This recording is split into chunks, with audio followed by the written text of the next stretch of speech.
उफनती नदी को पार करते हुए तेज बहाव में बह गया युवक। मलबे के नीचे दबने से 48 वर्षीय व्यक्ति की मौत। पीएम मोदी ने सीएम से हिमाचल में भारी वर्षा के कारण हुए नुकसान के संबंध में की बात। स्वास्थ्य विभाग ने स्वास्थ्य कर्मियों और डॉक्टरों की छुट्टियां की रद्द। बारिश की वजह से ऊपरी शिमला में भारी नुकसान। हिमाचल में 10 जुलाई को सामान्य से 1009% अधिक बढ़ती बादल। मुख्यमंत्री सुखविंदर सिंह सुक्खू की नादौन में पत्रकार वार्ता। जिला सिरमौर के उपमंडल पांवटा साहिब उपमंडल में माजरा पुलिस थाना के अंतर्गत ढोला कुआं में देखते ही देखते एक युवक जलमूसा नदी की जल धारा में समा गया, जिसके बाद युवक लापता हो गया। प्रवासी की पहचान बिहार के कटिहार जिला के रहने वाले प्रकाश पुत्र ज्ञानचंद के तौर पे हुई है। घटना के दौरान कुछ लोगों ने नदी में बहते युवक का वीडियो बनाया। युवक नदी को तेज बहाव के बावजूद पार करने की कोशिश कर रहा था। इस दौरान लोगों ने फुट ब्रिज से उसे पकड़ने की कोशिश की थी, लेकिन लोगों के फुट ब्रिज तक पहुंचने से पहले ही युवक जलधारा में समा गया। डीएसपी मानवेंद्र ठाकुर ने युवक के बहने की पुष्टि की है। जिला सोलन में कसौली के सुपाथू के साथ पुनूह गांव के 2 व्यक्ति बारिश के चलते मड नाला के पास जोहर मोड़ पर मलबे में दब गए। हादसे में एक व्यक्ति की मौके पर ही मौत हो गई, जबकि दूसरा गंभीर रूप से घायल हुआ है। जानकारी के मुताबिक भूपेंद्र कुमार निवासी सुपाथू छावनी में दूध व पनीर का काम करता है। सोमवार को रोड बंद होने की वजह से पैदल ही सुपाथू में पनीर व दूध बेचकर वापस अपने गाँव की तरफ आ रहा था। इस दौरान उसके साथ एक व्यक्ति भूपेंद्र शर्मा भी था। करीब 3 बजे के आसपास जोहर मोड़ पर लगातार बारिश के चलते ऊपर से मलबा आ गिरा। दोनों व्यक्ति मलबे के नीचे दब गए। गांव के लोगों ने करीब 2 घंटे की मशक्कत के बाद दोनों को बाहर निकाला। भूपेंद्र की मौके पर ही मौत हो गई, वहीं दूसरा व्यक्ति बेहोशी की हालत में बाहर निकाला गया। घायल का उपचार चल रहा है। डीएसपी योगेश रॉल्टा ने मामले की पुष्टि की है। प्रधानमंत्री नरेंद्र मोदी ने हिमाचल प्रदेश में भारी वर्षा तथा बाढ़ के कारण हुए जान व माल के नुकसान के संबंध में आज मुख्यमंत्री ठाकुर सुखविंदर सिंह सुक्खू से दूरभाष पर बात की तथा स्थिति का जायजा लिया। मुख्यमंत्री ने उन्हें बताया कि प्रदेश बाढ़ तथा भारी बारिश से बुरी तरह प्रभावित है, जिससे भारी नुकसान हुआ है। मुख्यमंत्री ने प्रधानमंत्री को बताया कि प्रदेश सरकार स्थिति की गहन निगरानी कर रही है तथा प्रदेश में भारी वर्षा, बाढ़ तथा भूस्खलन के कारण सड़क, जल तथा बिजली आपूर्ति को काफी नुकसान हुआ है। इस आपदा के कारण 17 व्यक्तियों की मृत्यु दर्ज की गई है तथा प्रदेश में हजारों करोड़ों रुपए का माली नुकसान हुआ है। उन्होंने कहा कि भारी वर्षा के कारण पूरा राज्य प्रभावित हुआ है तथा प्रदेश सरकार बाढ़ से प्रभावित लोगों की सहायता के लिए सक्रिय रूप से कार्य कर रही है। राज्य में फंसे लोगों को सभी आवश्यक वस्तु की आपूर्ति तथा सहायता प्रदान की जा रही है तथा मौसम में सुधार के साथ ही उन्हें एयरलिफ्ट करने के प्रयास किए जा रहे हैं। मुख्यमंत्री ने प्रदेश में बचाव कार्यों में केंद्र सरकार द्वारा राष्ट्रीय आपदा प्रतिक्रिया बल को तैनात करने के लिए प्रधानमंत्री का आभार व्यक्त किया। उन्होंने कहा कि प्रदेश को इस आपदा से हुए भारी नुकसान से उभरने के लिए केंद्र सरकार से सहायता की आवश्यकता है। उन्होंने प्रधानमंत्री के इस संकट से प्रदेश के उभरने की प्रक्रिया में विशेष आर्थिक पैकेज प्रदान करने की अपील की। प्रधानमंत्री ने इस आपदा से बाहर निकलने के लिए प्रदेश को केंद्र सरकार की ओर से पूर्ण सहयोग तथा हर संभव सहायता का आश्वासन दिया।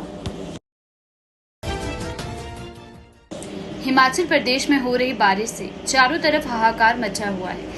कई जिलों में जीवन पूरी तरह से अस्त व्यस्त हो गया है और सैकड़ों लोग बेघर हो चुके हैं। 54 लोगों की मौत हो चुकी है, 92 लोग जख्मी हुए हैं। प्रदेश में आई इस आपदा को देखते हुए स्वास्थ्य विभाग ने सभी डॉक्टर स्वास्थ्य कर्मियों की छुट्टियां रद्द कर दी है और सभी डॉक्टरों को खासकर ड्यूटी पर तैनात रहने के निर्देश जारी कर दिए हैं। स्वास्थ्य मंत्री धनीराम शांडिल ने कहा कि हिमाचल प्रदेश में बारिश से भारी तबाही हुई है और जगह जगह नदी नाले उफान पर है और लैंडस्लाइड की घटनाएं सामने आ रही हैं, जिससे कई कीमती जानें चली गई है और काफी लोग जख्मी भी हुए हैं। वहीं स्वास्थ्य विभाग ने सभी स्वास्थ्य कर्मियों तथा डॉक्टरों की छुट्टियां रद्द कर दी है और सभी जिला के सीएमओ को किसी भी स्थिति से निपटने के लिए तैयार रहने के निर्देश दिए हैं। हम लोगों ने कुछ एक निर्देशावली निकाली है जो मैं आप लोगों के साथ साझा करता हूँ।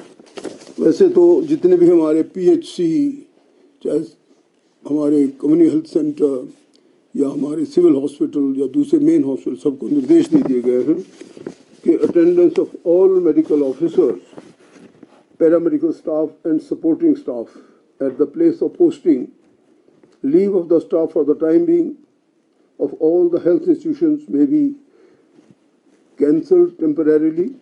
With immediate effect, the staff may be advised not to apply for any kind of leave for the time being, as long as this continues. All emergency first response team to be kept in readiness with adequate supply of drug, consumables, evacuation and first aid kit. Ambulances under control to be kept in readiness. Be in touch with 108 personnel or if need be private ambulances. मतलब कहने का एक ही हमारी ambulance सेवा बिल्कुल एक प्रकार से एकदम तैयार कंडीशन में रहे और इन रिस्पेक्ट जितने भी हमारे वाटर बोर्न डिजीजेज हैं इनके ड्रग्स और कंज्यूमेबल वो हमेशा बिल्कुल to be kept ready. All CMOs to give estimated damage in their districts in respect of health facility. ये हम लोगों ने उनको 10 बजे कहा है कि सवेरे भी देंगे, शाम को भी. हिमाचल प्रदेश में रफ्तार पकड़ते सेब सीजन पर मानसून की भारी बारिश से ब्रेक लगा दी है. सेब सीजन के बीच लगातार हो रही बारिश की वजह से ऊपरी शिमला का आम जनजीवन अस्त व्यस्त हुआ है. कई सड़कें बंद हो चुकी है. इसके अलावा कोकू नाला पुल के साथ लगती सड़क भी टूट गई है. हिमाचल प्रदेश के शिक्षा मंत्री रोहित ठाकुर ने कहा कि सरकार सारी स्थिति पर नजर बनाए हुए है. उन्होंने कहा कि मौसम सामान्य होने के बाद सरकार युद्ध स्तर पर रिस्टोरेशन का कार्य शुरू करेगी. प्रत्याशित वर्षा से ऊपरी शिमला में भी मैं समझता हूँ चाहे सड़कों की बात हो, जो अन्य हमारी मूलभूत आवश्यकता है वो सभी प्रभावित हुई है. और जैसे आपने NH 705 यानी जो हमारा ठियोग से लेके रूडू तक जो हमारी ऊपरी शिमला की जीवन रेखा है वो भी क्षतिग्रस्त हुई है. और विशेष रूप से जो हमारा कोकुनाड़ा के साथ जो पुल लगा है, जो भी साल 1.5 साल पहले लगा था, उसकी एक विंग वॉल डैमेज हुई है. और उसका तो चलो रिपेयर रिस्टोरेशन का काम जैसे मौसम खुलेगा उसके बाद प्रारंभ करेंगे. लेकिन साथ में ही हमारा प्रयास है कि जो साथ में जो पुरानी हमारा जो ब्रिज बना हुआ है, जो पुरानी हमारी टीकेच रोड का पार्ट था, उसको फिर से उसको चालू किया जाएगा ताकि जो ऊपरी शिमला की हमारी जो जीवन रेखा है इसमें यातायात बाधित ना हो. तो अगर बात करें मुख्यमंत्री की क्लियर इंस्ट्रक्शन है जो आज उन्होंने रिव्यू मीटिंग भी ली कि हमारी सरकार की प्राथमिकता है कि सुचारू रूप से सेब सीजन चले. अब ये देव प्रकोप है, प्राकृतिक आपदा है और जैसे ही मैं समझता हूँ ये मौसम हमारा थोड़ा बेहतर होगा उसके बाद रिपेयर रिस्टोरेशन का आपका वॉर फुटिंग पे सभी सड़कों का कार्य चलेगा. पैसे की कोई कमी नहीं होगी. इस तरह का मैं समझता हूँ स्टैंडिंग ऑर्डर्स माननीय मुख्यमंत्री ने PWD डिपार्टमेंट को भी और जो अन्य हमारे विभाग है, चाहे वो बिजली की बात हो, विद्युत क्षेत्र की बात हो, जल शक्ति विभाग की बात हो, हमारे ज़िले से संबंधित ही नहीं पूरे प्रदेश से संबंधित उन्होंने अपने स्टैंडिंग ऑर्डर्स दे दिए हैं और हम इसमें कार्य करने में लग चुके हैं. वैकल्पिक व्यवस्था पहले से ही वहाँ पर जो पुराना हमारा टीकेच रोड का जो ब्रिज है उसको पुनः प्रारंभ किया जाएगा. वो भी लगभग ठीक कंडीशन में. और जो ये आपका नया ब्रिज अभी जो क्षतिग्रस्त हुआ है उसकी भी एक विंग वॉल डैमेज हुई है और इसकी रिपेयर रिस्टोरेशन का कार्य भी जैसे ही मौसम खुलेगा वो प्रारंभ करेंगे. और तब तक हमारा प्रयास रहेगा कि जो पुराना आपका जो ब्रिज है उससे यातायात ऊपरी शिमला का चले. हिमाचल प्रदेश में जुलाई से शुरू में ही बारिश ने नए रिकॉर्ड तोड़ दिए हैं. 10 जुलाई को प्रदेश में सामान्य से 1009% अधिक बारिश हुई. एक दिन में प्रदेश में औसत 92 मिलीमीटर वर्षा रिकॉर्ड की गई. सामान्य तौर पर इस अवधि में 8.3 मिलीमीटर वर्षा ही होती थी. जिलों की बात की जाए तो जुलाई में अब तक ऊना जिले में सबसे ज्यादा यानी 1608% वर्षा हुई है जो 138.4 मिलीमीटर है. यहाँ पर सामान्य वर्षा 8.1 डिग्री सेल्सियस आंकी जाती रही है. इसी तरह से लाहौल स्पीति की बात करें तो यहाँ 1778% अधिक वर्षा हुई है यानी 86.4 मिलीमीटर वर्षा हुई, जबकि यहाँ पर औसत वर्षा 4.6 मिलीमीटर होती है. कुल्लू में सामान्य से 1524% वर्षा हुई यानी 95.8 मिलीमीटर वर्षा हुई जो सामान्य तौर पर 5.9 मिलीमीटर होती है. इसके बाद शिमला में सामान्य से 1259% ज्यादा वर्षा हुई. मनाली में 1971 का रिकॉर्ड टूट गया है. 9 जुलाई 1971 को यहाँ 105.1 मिलीमीटर का रिकॉर्ड बना था। 9 जुलाई 2023 को 131.3 मिलीमीटर वर्षा का नया रिकॉर्ड बना। सोलन में 2015 का रिकॉर्ड टूटा है। 17 जुलाई को 2015 को सोलन में 105 मिलीमीटर वर्षा रिकॉर्ड की गई, जो 9 जुलाई को 2023 को 107 मिलीमीटर दर्ज किया गया है। शिमला के रोडू में 25 जुलाई यानी कि 1966 को 170 मिलीमीटर वर्षा हुई थी। 9 जुलाई को 2023 को 185 मिलीमीटर वर्षा दर्ज की गई। कांगड़ा के घमरूरू में 19 जुलाई को 2021 को 164.5 मिलीमीटर वर्षा रिकॉर्ड की गई, जो 9 जुलाई 2023 को 166 मिलीमीटर दर्ज हुई।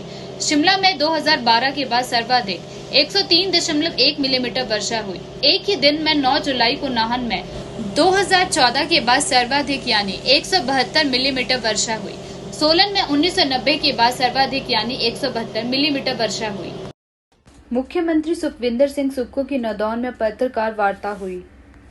50 वर्ष में बारिश ने इतना कहर ढाया है कि प्रदेश के सभी जिलों में एक समान बारिश हो रही है।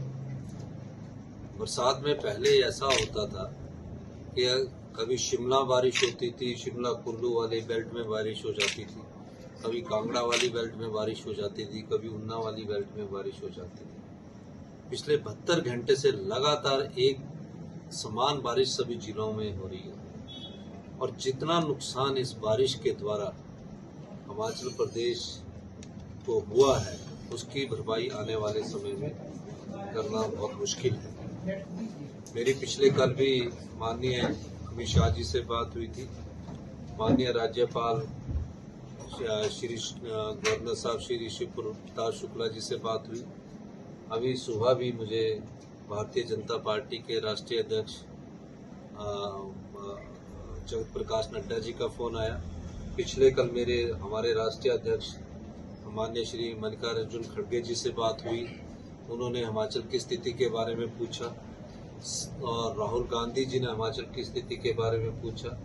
सभी लोग, राजीव शुक्ला जी ने हिमाचल की जो हमारे इंचार्ज है उन्होंने हिमाचल की स्थिति के बारे में पूछा। सभी लोग हिमाचल की इस प्रकार की स्थिति से बड़े चिंतित हैं। हमारा सबसे पहले दायित्व ये था कि जो लोग बाढ़ में फंसे हुए थे उनको बाहर निकाला जाए। रात को 2 बजे नगवाई में 6 लोग फंसे थे। हमारे सीपीएस सुंदर ठाकुर जी ने वहाँ पूरी रात लगाकर किसी न किसी तरह जो 18 घंटे से नगवाई में जो 6 लोग फंसे थे उनको बाहर निकाला। हमारे डिप्टी कमिश्नर जो हमारे डीसी के मंडी थे, हमारे जो एसपी थी, उन दोनों ने पूरी रात वहाँ प्रयास करके टॉर्च की लाइट में 6 लोगों को बाहर निकाला। सुबह हमारे जो डीसी कुल्लू थे आशुतोष गर्ग जी, हमारी साक्षी जी वहाँ एसपी जो थी, उन सब लोगों ने पूरी रात जो फंसे हुए वहाँ थे उनको सुबह 7 बजे तकरीबन 29 लोगों को निकाला। जो हमारा कसोल में लोग फंसे थे उनको बाहर निकाला। तो हमारा जो रेस्क्यू ऑपरेशन है वो अब खत्म हो चुका है। फंसे हुए लोगों को हमने निकाला।